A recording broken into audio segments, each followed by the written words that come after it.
All right. Oh, I'm alive. Live. Right. Hi, guys. Welcome. It's Paranormal Mysteries Live, and we have our special guest, Nick. We are going to be talking about the paranormal and also haunted dolls. Which we've got behind us. We've got our 7 dolls. Of course, we've got Lydia on the end. We've got Claudia, the gypsy doll, who made Amy feel quite sick the other night. We've got Daisy, Mary, and obviously the children, Luke, Lewis, and Toulouse. And of course, we've got the K2 running in the background. So if any of you see the K2 light up or anything, drop us a comment. And of course, please get involved in the conversation. So, Nick, how are you? All right, then? Been doing pretty good. Like I said, I've just been hanging in there for the most part. So, yeah. But definitely, up for a good conversation. That's for sure. So first off, I'd say, like, what got you into the paranormal? Like, what started your interest? Well, it started when I was relatively young. I mean, the way how I put it, it's not like we're a lot of other, investigators or people who are into the stuff. It's because of an experience that they had when they were very young. It was more of a curiosity for the most part. Yeah. I was about 6 or 7. Yeah, about when I was about 6 or 7 years old, I was already starting to be watching horror films at a very early age, and I guess from watching those type of movies, it gave me that kind of adrenaline feeling in some way, for lack of a better term. But a few years after that, I came across my first paranormal show, which we didn't really believe it at the time, but again, it was another type of show that kind of wanted me to get involved with it. I don't know if you guys remember the show Scariest Places on Earth. Yes. Yeah. Yeah. That was well over 20 years ago now. But it was kind of like just our annual Halloween show that we watched. But it was something that wanted me to start, just seeing what was going on. I thought, I want to maybe I'll try one of it, those type of investigations one of these days. But it really started by the time I was 12. I just happened to be going through the channels one day, and this was on the Travel Channel. This was back when Travel Channel used to have a lot more of these paranormal shows on Friday nights, and I came across the show that was called Most Haunted, and I thought, oh, what's this all about? Because again, I was already into a lot of the horror stuff, so pretty much, as I would pretty much say, it was the show that really got me into the subject, and since then I began studying it. I started already I started working on my first haunted house case, which not necessarily that I investigated, but my very first case I ever studied was the Amityville Horror, and I think that alone was what pretty much got me from where I'm at today. Yeah, I mean, for us, I'd say, like, especially my interest, probably, like I've said to you before, Nick, like before a couple of years back, I would have been a total skeptic. I was out and out. It's all rubbish. Everything's explainable. Like, I not interested. But it's actually you, wasn't it, that got me interested in it. You said start watching Most Haunted, like you say. We started watching Ghost Adventures, and since then I just started getting hooked. It's all the stories that we tell you. Yeah, and then of course when I worked in a kitchen as a chef on a World War II base. And I started getting a lot of things happening. It got to the point where I could no longer ignore it. And that's when, and since then, it's just spiraled and it's just grown like. Yeah, you've seen some stuff, haven't you, on the. And I think that's what it takes. It takes the point of where you need to something needs to happen to you, or as soon as it grabs your attention, it's so hard to let go of. It becomes almost like a constant addiction, doesn't it? Yeah, I mean, it really kind of does live up to that meaning of, seeing truly is believing. Yes. It's like you cannot accept it unless you actually experience it for yourself. And that's kind of like what it was for myself, because, to kind of add a little bit more of my history was a few years after I started getting heavily involved in the subject, I got to have the chance to investigate a Waverly Hill Sanatorium by the time I was 17 years old, which was now 10 years ago now. But for a place like, I mean, to this day, I still consider that one of my all-time favorite locations. And that was basically the place that, in my opinion, before that, I was always saying that I was already believing in a lot of this kind of, into a lot of the paranormal, but I needed to have my own experience before I fully became a believer, and I succeeded in doing so. Yeah. Yeah, definitely. And I think that's one of the biggest questions like we get is like what made you believe and stuff like that. It's you need.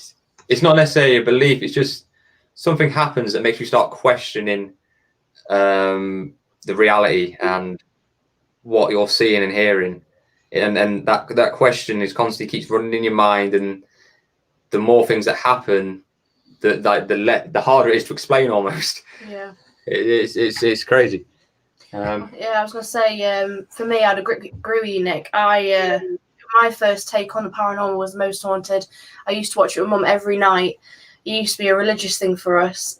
We also love to watch Fact or I believe it's called Fact or Faked, Paranormal Files. I remember that show. Yeah.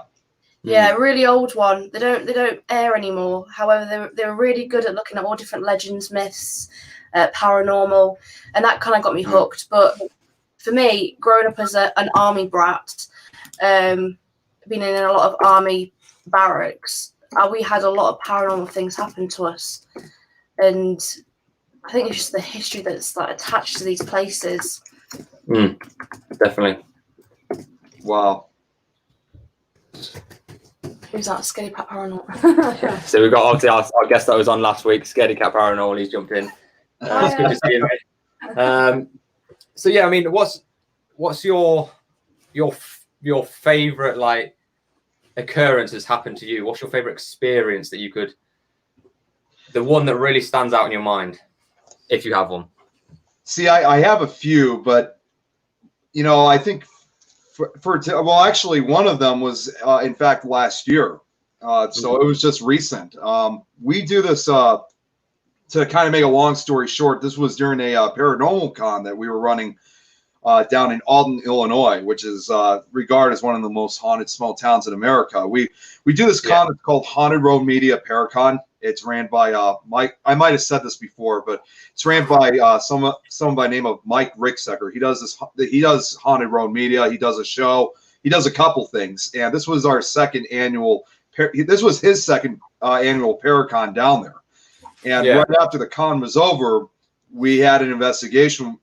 We did an investigation at what's called the Mineral Springs Hotel. And we were fortunate enough to be with Mike that night. And the first spot that we happened to investigate was the top floor of the hotel. And there was only about maybe 5 or 6 people that were with us. It was just really 2 members of my crew. It was Mike along with 2 other investigators. And I'm down the hallway, just kind of checking things out. And all of a sudden I noticed that the rest of the group were all together. It's like they were all standing like just frozen solid. Like I didn't know what was going on, at the time.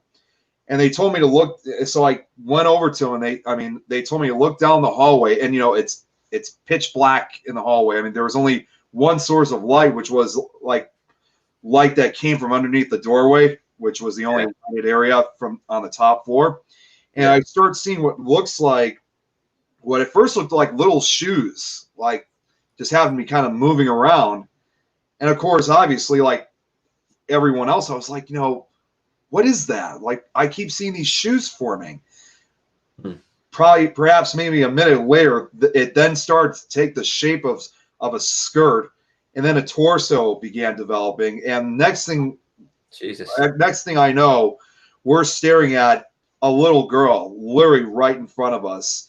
And she was kind of in a swing, like she kind of moved in like a swing as if like she didn't know really what she was supposed to do. And I swear to God, I'll never forget what she looked like. I mean, like I said, she wore this little white skirt. She had blonde hair. I mean, the era, as I would probably put it, it looked like she was probably from late 1910s, maybe early 1920s. I mean, it literally looked like a scene out of a silent film from that era. And it was incredible. And perhaps the most bizarre thing out of the entire encounter is that we all had cameras in our hands, but none of us ever took any photographs. I think we were just all in awe of what we were looking at. Yeah. And that's always the way, like, I think it takes you so off guard that you completely forget what you're doing, because it's such an experience, and that's why I think it's so hard to capture footage. It just like draws you in, and you just forget about what we're supposed to be doing, and it just catches you off guard. It's like and it just like burns into your mind. Yeah. And that split second that if you just looked down at your camera to get it up or something, it could be gone, and you miss that moment forever. It will never come back. And exactly. It's like you say, but once that moment happens, it just ingrains and it's there, and you will never forget it. But it's brilliant. For me, you might disagree with you, because obviously you were there with me. Mm-hmm. I really like Guy's Cliff. Guy's Cliff House. Yeah. So we went. It was me, you, my mum, and my grandma. Yeah. And we were down in I think it was like what do you call it? Like a little church area. A grand hall, wasn't it? Yeah, but I know it was like a little church, underneath the room that we went into. Yes, it was like a hall, like a church hall, something. Yeah. And we had the Ovilus, and we're calling out. We're getting random words come through, but then all of a sudden we get the word tilde come through. Now, it meant nothing to us, but then my grandma was like, I can't believe this.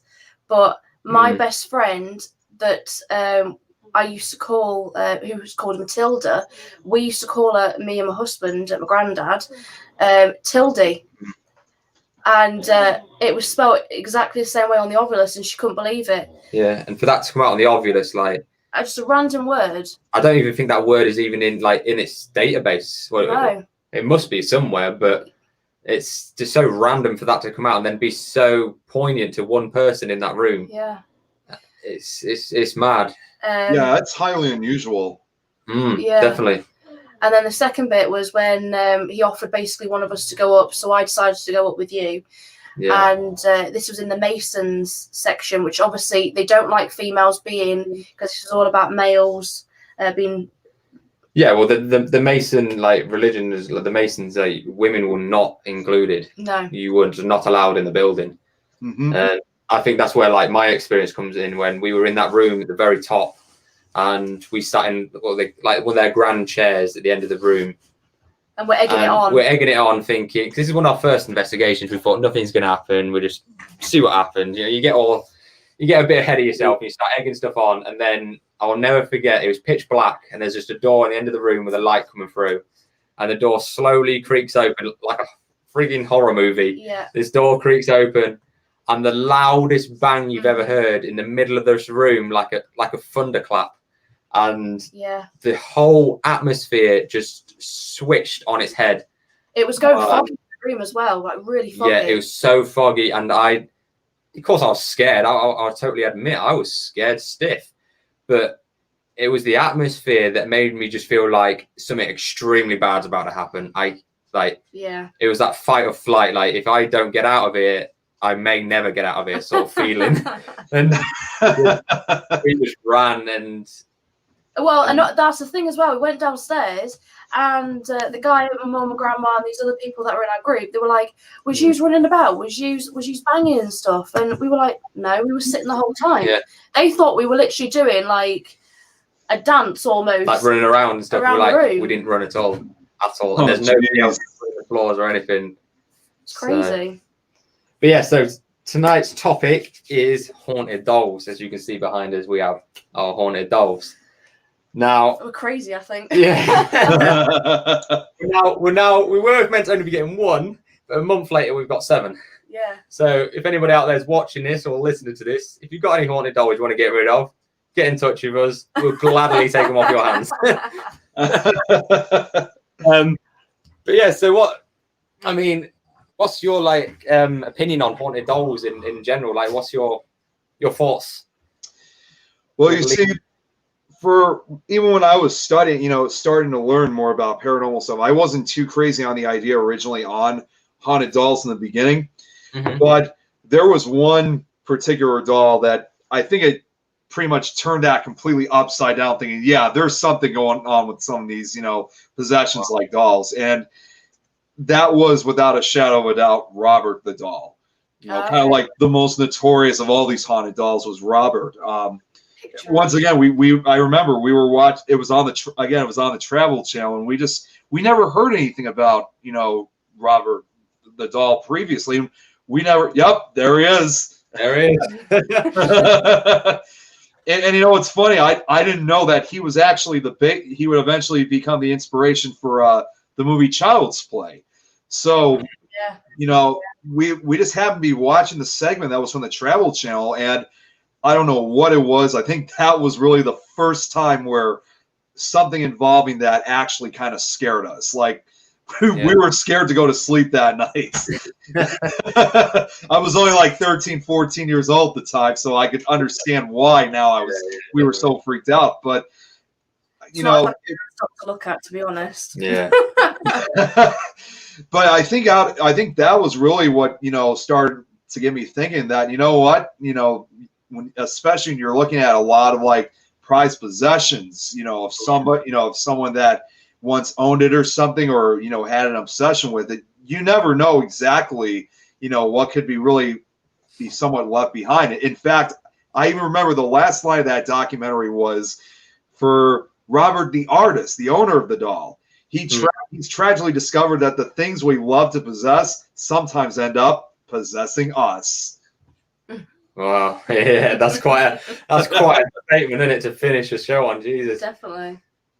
That's like what was that Bacon said about the movie, that, you know, it's cursed. And that was the way he ended it. Like, you will be haunted almost. This gets you thinking about it, doesn't it? I mean, I'm the same as you, Nick. Like, I originally, especially back when I was a skeptic, dolls and being haunted, I was like, it's just superstition. Like, it's just a doll. Dolls are creepy anyway. Like, it looks like a person. They are deliberately creepy. Mm-hmm. But why old dolls as well? It's always old dolls. And I think that comes back to the point also that old dolls, like we were talking the other week about people back in time, like the early 1900s, the 1800s, they didn't have very many possessions. And a doll could have been this child's sole possession for all their childhood. They might not have had anything else. And like you say, you get so attached to that and so obsessed with that doll that if you die tragically, that's the only thing you may have loved and may have been a part of. And that's when I think your spirit, especially if you die tragically, your spirit can then, like I say, attach itself to that object. Because it looks like a human, it's almost like they can almost relive their life. If they can be part of that doll, they almost feel alive again. And that's what I think keeps drawing them in.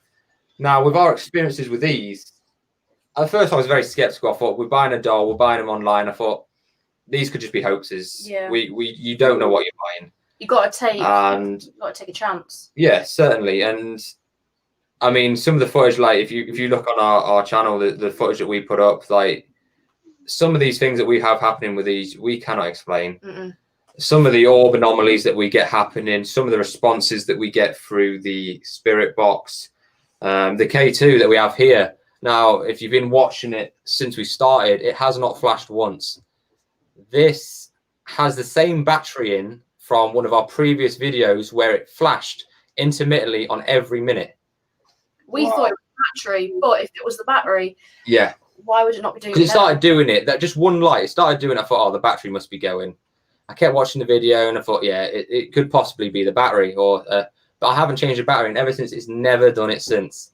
No. Oh, wow, that's pretty incredible. Yeah, and that was with Lydia, I believe. Yeah.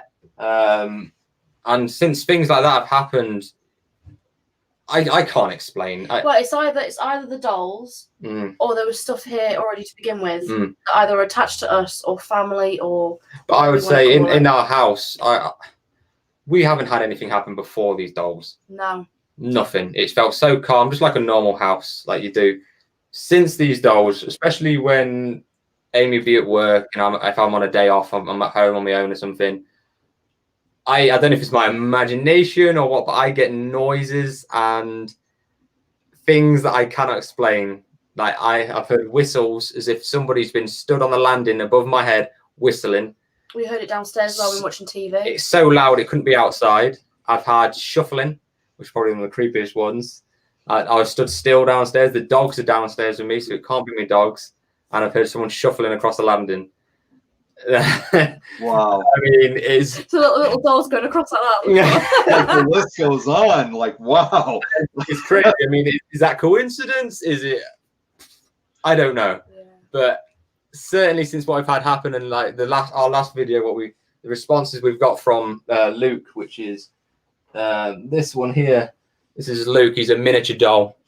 Some of the responses that we've got from him have been instant responses on the spirit box, and some of them are quite touching, really. I mean, we've had him saying "mama," "mum." Do you like being here? Yeah. Yeah, and it is quite touching that because it's supposed to be a little boy that is attached to this doll, and that died in the car crash supposedly as well. Yeah, and like because as soon as we said, "Do you miss your mum?" or "Are you with your mom?" it says "mama," and it did it twice, and everyone hired it's Nick. This is Tom's world. That's Tom Nally. He and I always play.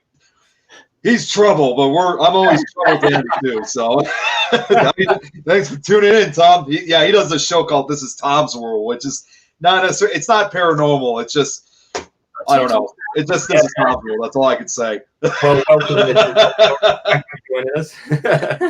but yeah, so I mean, these things that we've had happening with these dolls, it has certainly changed my perspective, and because that's why we've got this the new one here, Claudia, the gypsy doll. Don't get me started on that one. She is. All the other ones are positive dolls. Claudia, when we got her, the lady we bought her from said that be careful with this doll because every time she handles her, she feels sick. Yeah. And she also told me as well that when we did the unboxing video, she still feels sick even through a screen on a video. And we did an experiment where, and I completely forgotten about the fact that obviously she makes people feel sick. Probably a bad idea, but we put her in our bedroom to see if we would get anything from her, like in the middle of the night. And the next day, I think you go to work. Yeah, I went to work in the morning. I woke up. Was your day off on you? Yeah. Yes, day off. I think it was Saturday. Yeah, woke up and I felt absolutely horrific. I felt poorly. I felt dizzy, sick. COVID? No, I don't think it was the COVID. The big C. And I thought, oh my God, I felt absolutely horrific. And I thought, hang on a minute. We had her in our bedroom all night. And she supposedly makes people feel sick. Yeah. Now, put her downstairs. We sleep we sleep Saturday night. Wake up Saturday morning. I feel absolutely fine. Nothing wrong with me at all. Totally gone. Now, is it a coincidence? Maybe. We are going to try it again to see if she affects. But we seem to think she might affect more females than males. So. Yeah. Certainly, it's a female that had her previously. And I've had nothing from her. I quite happily handle her. I've had no negative feelings at all. There's definitely something with her. Definitely something. I mean, have you had any experiences with dolls, Nick? Are you? Surprisingly, I have not. You know, a lot of the investigations that I've been a part of, we haven't really come across a lot of those type of. You know, we haven't really come across a lot of dolls lately. I mean, honestly, I'm trying to think of. I mean, I could have sworn there was at least one location where we did have some type of possessed item with us. I can't remember exactly what it was. I mean, hopefully it will pop up eventually, but you know, whatever it was, it's as close as we've gotten to a possessed item.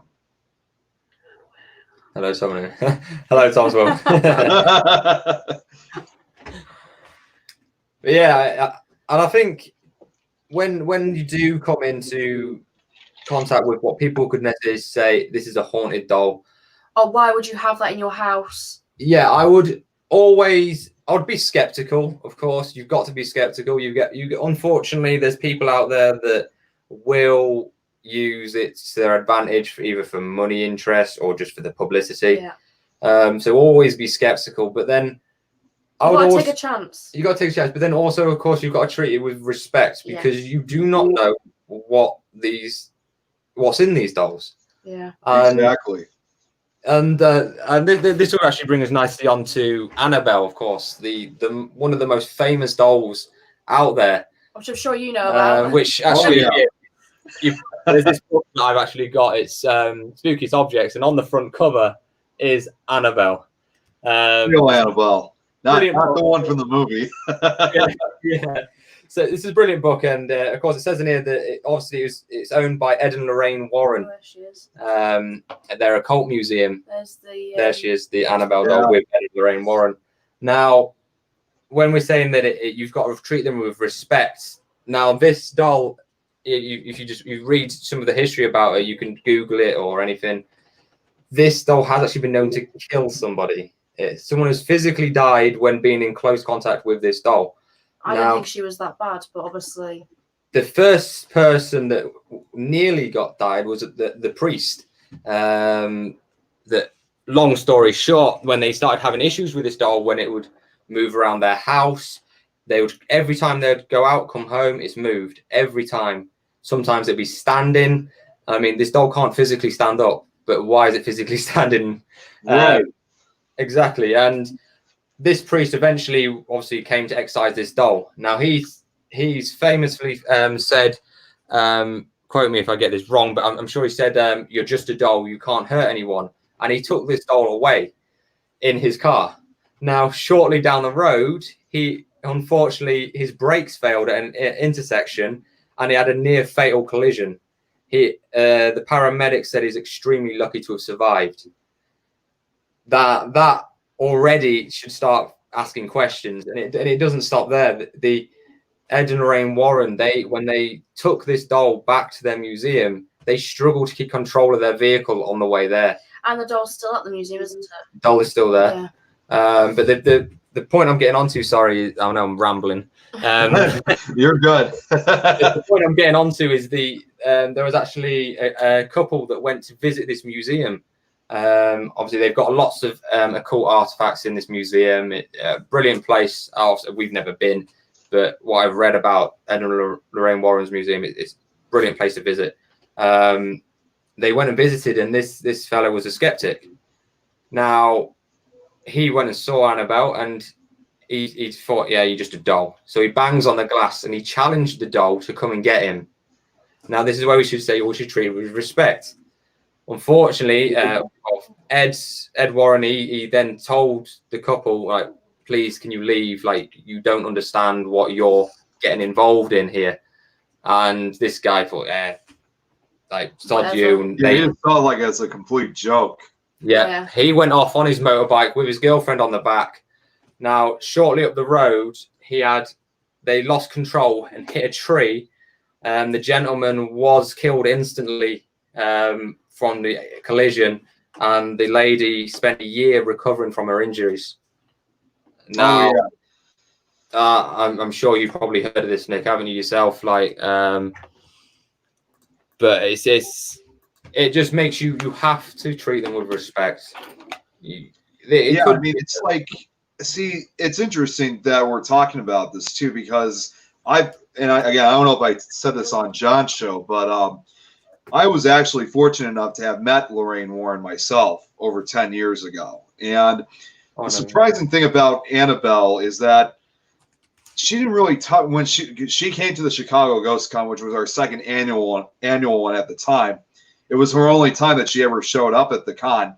And I don't know exactly what the full reason was, but the story of Annabelle wasn't as popular as it is now, with the movies. I mean, this was even before any of the Conjuring movies, were made. This was back in 2009. So, she didn't really talk too much about it. It's not like it didn't faze her, it didn't bother her. It was just, she just didn't really talk about it too much. But of course, once again, she had a lot of other things she had to tell us. So, there were a lot of stories that she had, but most of the info that she had was from interviews of her and of Ed Warren before he passed away in 2006.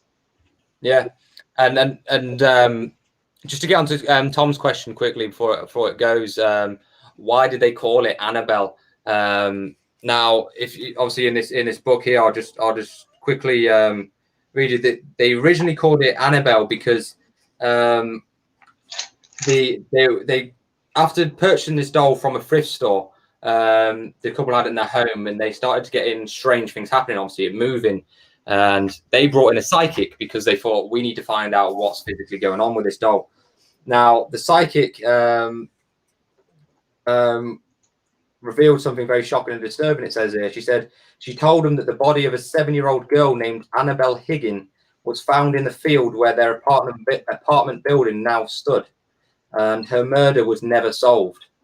And the psychic believed that this child was using the doll almost as her recreation of her life, and attached herself to it. And so that's why it's called Annabelle the doll. It's because of the child. However, from what I've read, and I'm sure you probably might know a bit more than me, Nick, but I believe that what Ed and Lorraine Warren found out from the Exorcist, that they then believed that there wasn't actually a demonic entity that was trying to take over the little girl Annabelle and use her spirit in the doll to then attack and obviously injure people. See, that's kind of a little bit fascinating because I mean, I know most of the story, but the part that just kind of got me was because like if you look at the movies, for example, they say that Annabelle was really nothing more than just a demonic entity just disguising itself and calling itself Annabelle. But the idea that it perhaps was a real, girl at one point and actually being tormented by a second entity, that's new to me. So that I never heard that type of possibility before. Yeah. I mean, like I say, if people purchase, but I just got this on Amazon. Spooky objects. You can just search it as loads in here.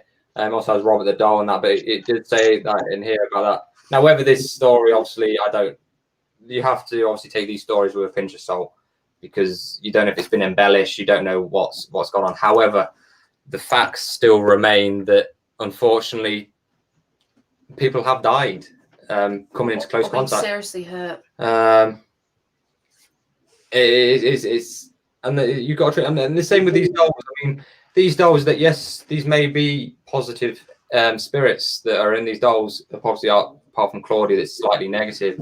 But I treat them with the same respect that they could possibly be potentially negative entities or negative people, and you have to have that respect because you have to take it seriously in this field. I think to realize this could be a person's spirit that is in these dolls, and you have to treat obviously the dead with the respect that they deserve.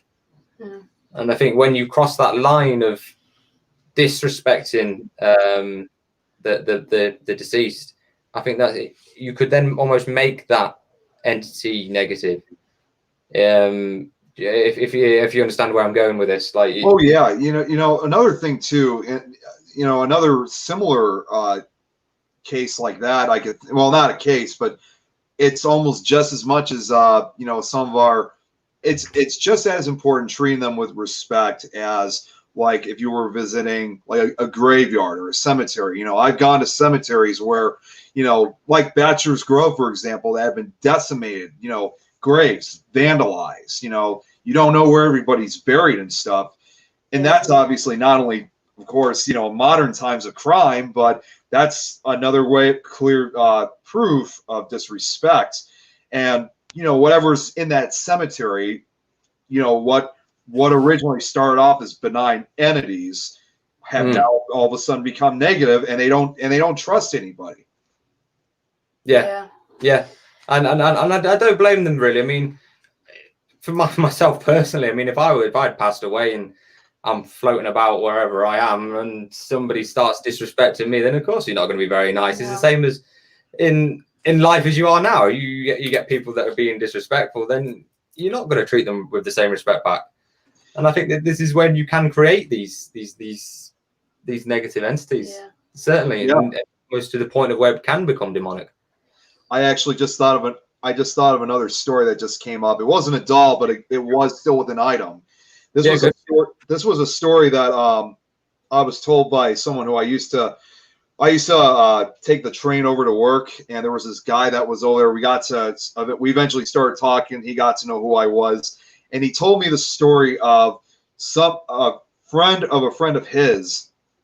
He knew someone who passed away, but before he passed away, he had this large, really nice looking portrait of.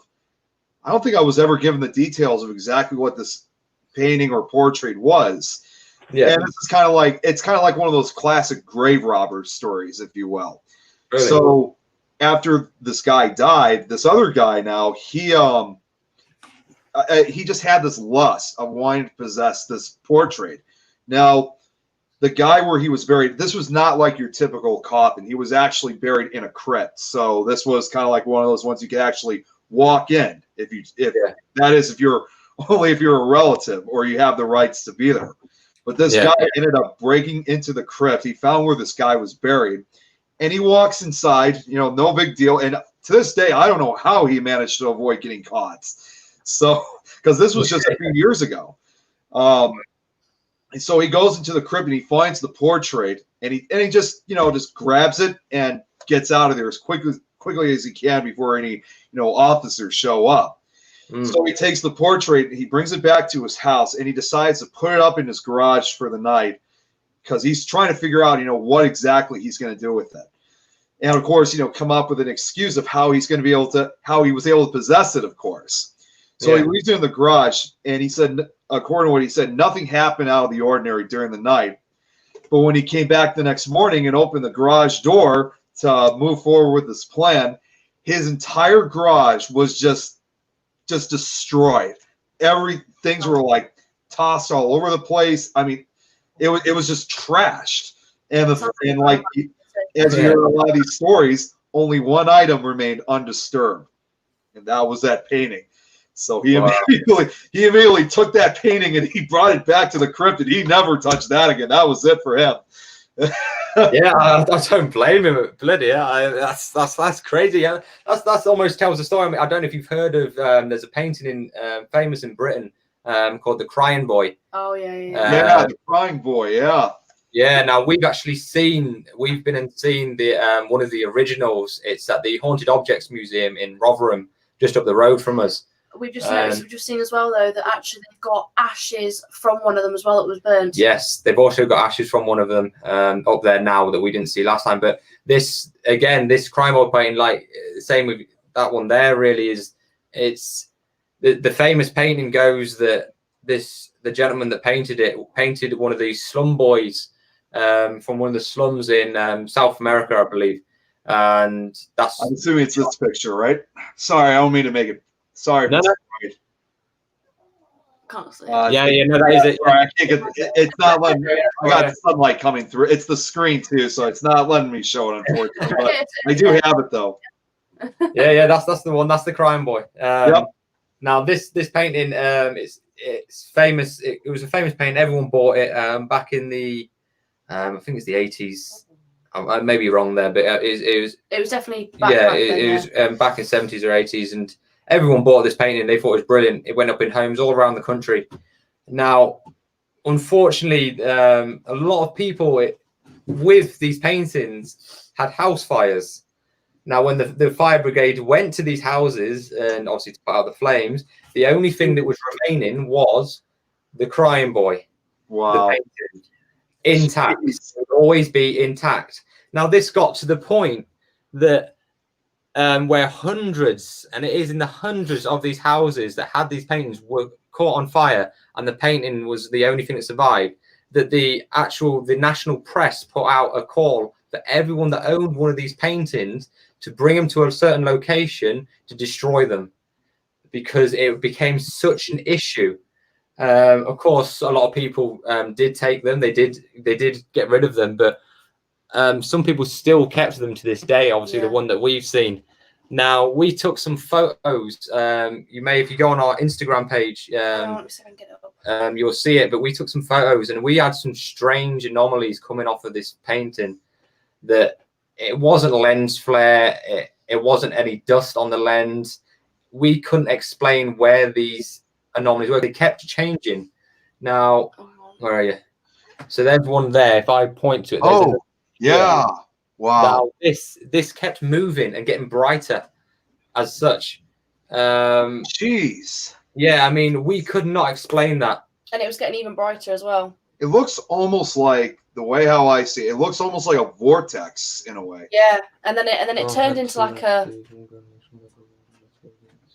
Yeah, now it looks more like geez, yeah. I'm not It's sure. crazy, isn't it? It just looks like well, those other ones, like I said, look like a vortex. And then it vanished as well. It vanished, and it very strange. What's it? So Vessel of the Dead actually has 2 crying boys. Oh, Wow, I mean, I'll drop that on the screen. She said she has 2 crying boys and 1 girl hanging up in the living room. I mean, please be careful, obviously, because the history, unfortunately, with these isn't good. However, again, it comes back to treat them with respect. Please. And shame that the larger one actually follows. The eyes follow around the room. Now that is very creepy. Oh yeah. See, I was just looking it up because you guys said it was like the 80s. I think actually it's even further back. Those paintings have been made as far back as the 1950s. So we're talking almost 70 years now that those paintings have been around. And they do have an old look to them, so I can see why. Yeah. Now there's been a lot of controversy that maybe these paintings were coated with some sort of inflammable paint, but there have been tests on these paintings, and they do burn. They will burn. Well, like I say, there's ashes at the place. Yeah, at the Haunted Objects Museum in Rotherham. If anyone lives in like the mid country here, definitely go and visit. It's in Rotherham. There's a company called Haunting Nights that go there a lot. Brilliant place. Excellent, and you'll see the crying boy. What does Rowanna say here? I had 1 doll from his ex-mother. The doll had 2 entities. Drop it on the screen. 1 girl had a very strong negative one. I left her with the ex. I would do exactly the same. Yeah. Definitely. Wow. You have to treat these with respect. It's especially dolls, paintings, anything that could potentially be haunted. You do not know the ramifications of being disrespectful to these things. You just got to research it. People say, "Oh, it's just myth, it's just legend, it's just hoaxes," but there's so much evidence of these things happen. They can't all be coincidence. Well, when I was doing my research, I couldn't actually believe how many haunted dolls there was. I don't even think I've even got all the names, to be honest. But you've got the famous one, Doll Island, Mexico. Out by one of the dolls. Yeah, you've got obviously Robert the doll. You've got Annabelle. You've got Letta the doll. Letta the doll. Yeah. Letta, Letta the doll. Yeah. I don't know whether you guys remember. It's called Elmo. Elmo, yeah. Oh yeah, I've heard about that a few times. Yep. Elmo. So I didn't hear much, but like,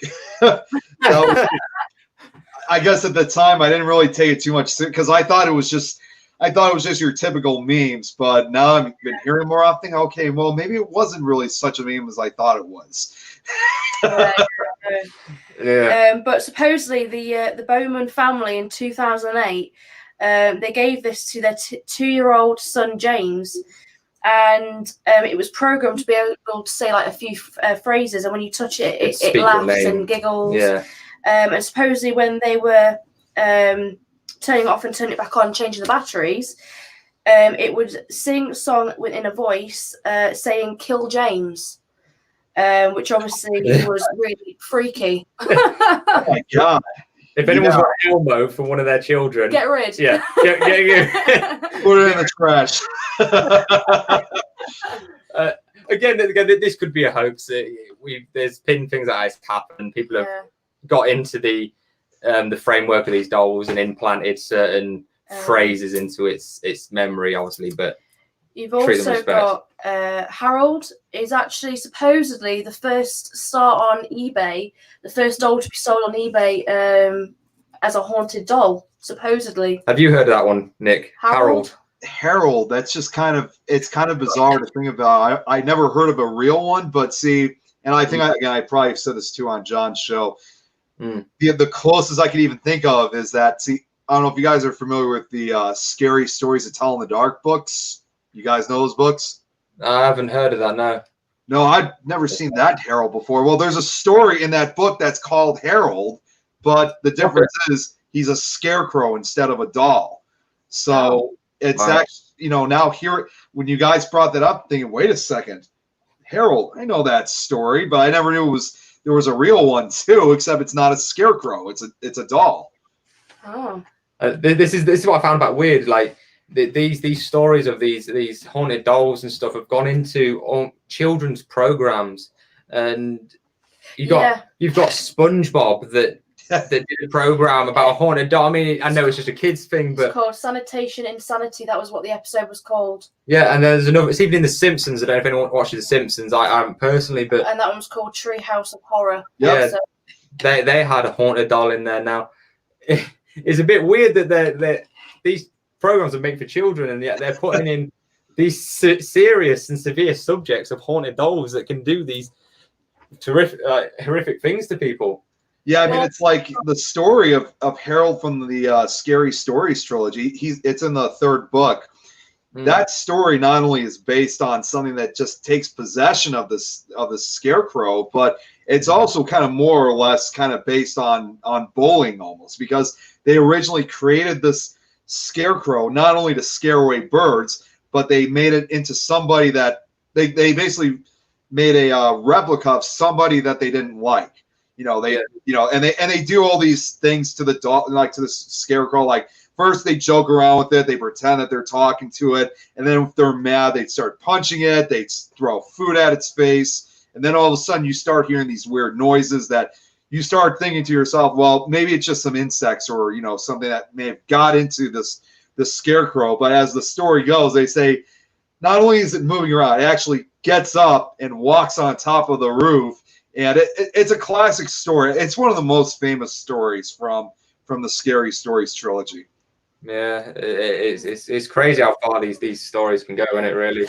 I mean, then you've got to be just quickly on the point that these things like the film, obviously the Chucky films. Everyone's heard of Chucky, and now I think for people being skeptics and watching these things, do not expect every doll to be like Chucky. The funny thing is, the first Child's Play was actually shot here in Chicago. So really? I guess I guess my home city, that's as close as we've gotten to a real killer doll. and this is the thing, you gotta be. It's just a film. You got to treat it. It's just a film. These dolls, these move. They do move. They knock each other off the shelf or whatever, but they won't go around with knives stabbing you when you sleep and all this. It's just hopefully. Unless you're Annabelle. Definitely don't piss that one off. But then when I was looking into the origins of haunted dolls, they said that the earliest ones were either puppets, effigies, and voodoo objects, which were created for either religious reasons or ceremonial. I can't even say it. Ceremonial purposes. Yeah.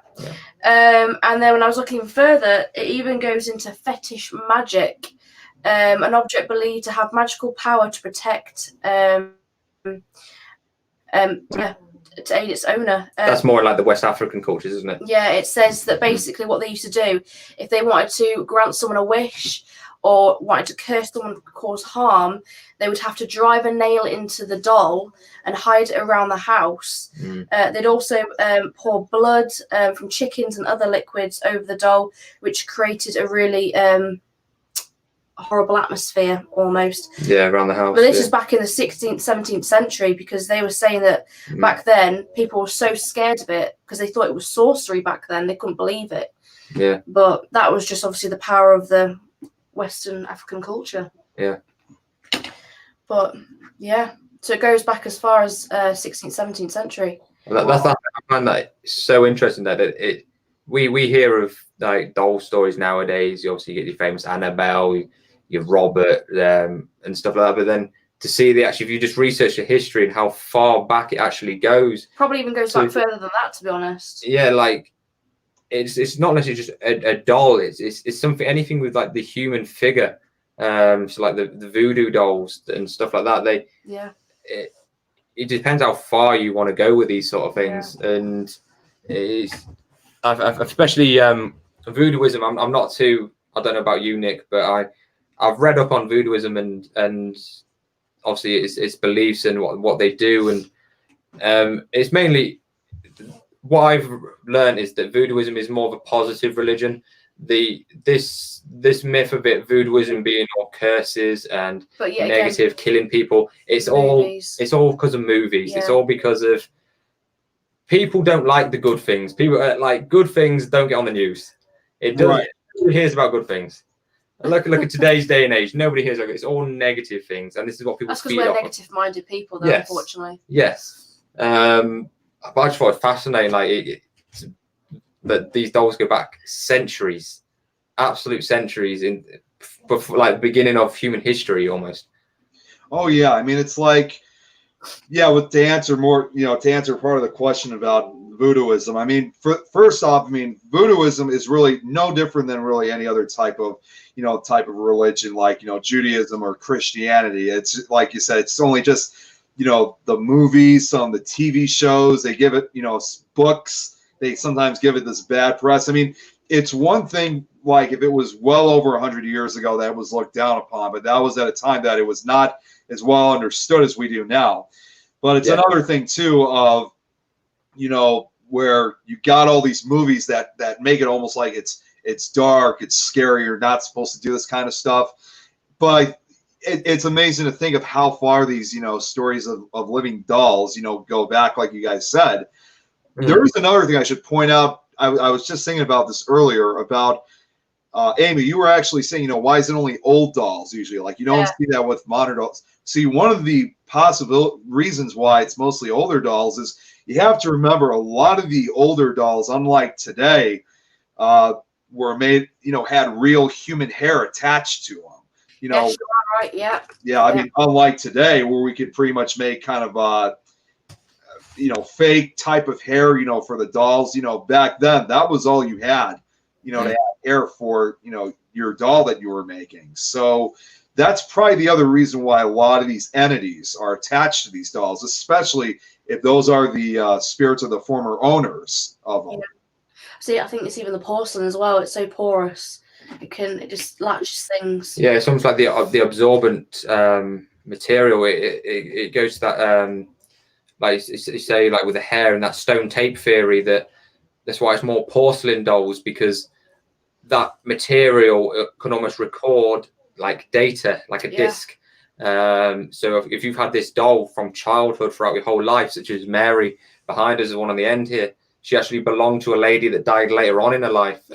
She died of old age, but she's attached to this doll because it's one of the things she loved throughout her whole life. Like I say, the hair, when you put, it goes back almost to like Egyptian times, that if you have a part of somebody, that their personal body, and you separate it from that body, you're separating part of their soul. And it's going to follow where that is. It's a part of them. Oh, for all we know, though, it might not actually necessarily be them attached to the doll, like literally held in hands with the doll. It could literally be residual energy, like a time loop. Yeah, because of the recording. It doesn't have to. A doll that's haunted, it's not necessarily, I don't know what you believe, Nick, but it's not necessarily an active haunting. It could be residual. That it'll just keep replaying the same thing. Like with these dolls, Luke that we've got on the end here, he could just keep saying "mama, mama" all the time because it was maybe the last things he said. That could be one of the last things he said, or one of the because he died as a child. He was only 7 years old, 6 or 7 when he died in a car accident. Unfortunately, he might have only said "mama" a lot. We don't know, and that could have just been recorded onto that vessel. Yeah. See, that's gotten me even more curious to even think about, because when I mentioned earlier about the show that I was watching, which they were also talking about haunted dolls, but like I said, we haven't been able to really figure out how far these dolls, all this, how much time with all these dolls have gone all the way back to. The latest one that I was able to find was which when you think about it's a lot more recent. It was in fact during World War II, and this is a story and this was something I never knew about. I mean, I've always had a fascination with history, and I studied World War I and II for years. But the story that they were talking about for World War II, though, was that, like I mentioned earlier about the hair that's attached, the real hair that's attached to these dolls. I didn't know that there are a few dolls from that era that are still around that have this hair, but the hair that where it came from was, in fact, believe it or not, from Jews, people who were put into concentration camps. Like there actually were a few of these, would-be victims who had their hair cut off by the Nazis, and they ended up adding them to dolls probably for their children. And then right after they cut their hair, I mean, tragically, that's when they were executed. So that was something I'd never heard before, but that was, I didn't even think by even World War II they would still be doing that.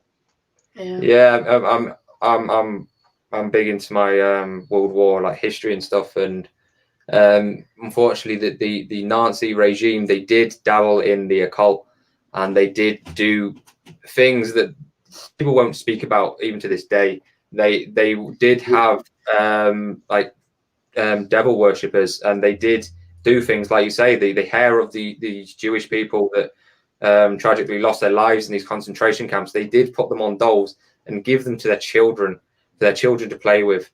And now that is just, it's horrific to even. It's a grisly feeling. I mean, and you can imagine with these dolls, like you said, where sometimes these residual energies can only repeat themselves. Just imagine whatever their last words were before their executions, or if they even had any words at all. It could have been screaming and stuff like that. I mean, it's just, in my opinion, I mean, as creepy and as dark as we've heard the stories of, like, Robert the Doll, Annabelle, all these other, those are probably the darkest stories involving haunted dolls I could think of.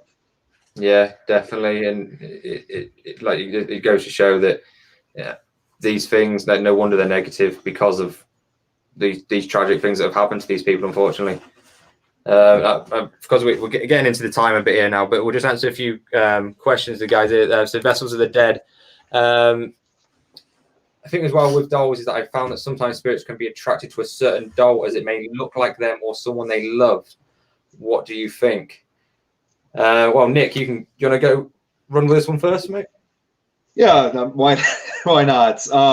See, the best way I can answer that, I think one of the reasons why I think some of these spirits are attracted to dolls is, yeah, there are times where sometimes it may have looked like them or someone they love, but also it could also be considered maybe like, especially if it was someone who may have passed away of old age or didn't really have such a good life.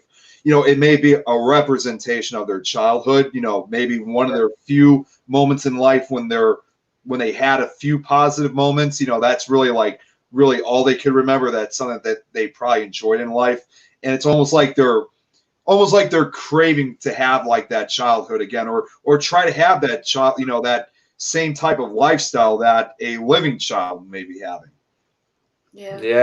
It's like their safety net almost. Yeah, I totally agree with you, Nick, definitely. And the Mary, I know we keep coming back to Mary on the end here. This lady, she was actually she had a bad marriage. She didn't actually get married. She got jilted at the altar. So obviously her fiance, he ran off with somebody else. Hence why she's in a bride outfit. And maybe because, like you said, it's because of a tragic experience in their childhood that's brought them back to that image of that doll. It's almost like this, like bad situations in your life you never forget. It's the same sort of thing. It gets ingrained in your mind, and when you die, your spirit is still active with those memories. Like when you're sleeping, you have memories when you're sleeping. You have no control over that. And I think it's the same when you're dead. I think that you have no control sometimes over what your spirit does and what it attaches onto sometimes. Just quickly before we do end talking about brides, I just want to mention this one doll. I don't know whether you've heard of this one, Nick, whether you've seen this one. No, I haven't. But that's definitely a creepy looking one. I'll be honest. I first thought that. See, I didn't think that was a doll at first. I thought that was like a mannequin. This one is at the Haunted Objects Museum up the road from us, Rotherham again. It's got a real big background history. So, of a show that we have in the UK, it's called This Morning. And like a breakfast show sort of thing. Yeah. Okay. There was a lady called Debbie who bought 3 China dolls for £5 from a it was kind of like a second-hand shop, and this is one of the dolls. So she was having a lot of problems with the doll at home. The fire alarm would go off. She'd also have a husband have scratches on his body. It was just causing a lot of mischief in the house, and she was invited on This Morning, the show, and whilst they're talking about the doll, and it's on a rocking chair, the chair starts to rocking live on television a couple of times. However, they don't address it at all. Yeah, the news crew there didn't even say anything. I think one of them, the man that was leading it, he just said the chair's rocking, and that was it. They just ignored it and carried on. But it caused so much fear in people who were watching and putting in comments saying, I can't believe it's rocking. But some people were thinking it was a hoax, that obviously with lives, they can just snippet bits out and they could have pushed the chair almost. Yeah. But supposedly, I didn't know this, but the doll went back on This Morning, and Yvette Fielding was part of the show, and she thought it was a complete stunt. She disproved it completely. But the doll was sold again to another lady called Deborah, who was a psychic, for £800. And she was saying that basically the doll was actually scratching her dad. So it's had a lot of practice with scratching people. And then obviously it's now at the Haunted Objects Museum in Rothingham. And they bought it for, must have been in the thousands. I can't remember. If you search Ghosts of Britain, it's a couple that own the museum, and they purchased it. It says on their channel how much they actually paid, and it was a lot of money. Yeah. A lot of money for this. Especially when you have something like that of that notoriety, you know the prices are going to be raised up like crazy.